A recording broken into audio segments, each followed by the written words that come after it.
Umuwi si Gracia galing sa paaralan na hawak ang kanyang report card.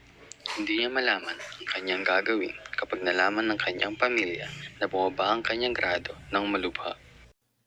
Itatago na lang sana niya ito sa bag nang malapit na siya sa kanilang bahay, nang marinig niya ang sigawan sa loob.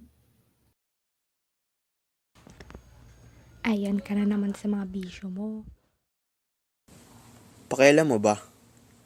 Pwede ba? Baka marinig ka ng mga kapitbahay. Umayos ka kasi. Ayusin mo naman yung buhay mo. Hindi niya gusto marinig ang away ng kanyang mga magulang, kaya nagpunta siya sa ibang lugar.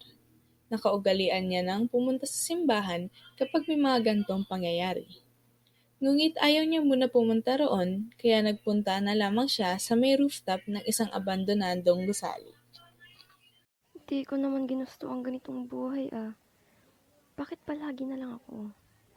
Ano bang ginawa kong mali at kailangang ako ang nasa sitwasyong ito?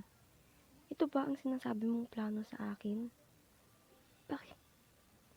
Bakit parang ayoko nang lumaban? Napapagod na ako. Kung ito ang plano mo sa akin,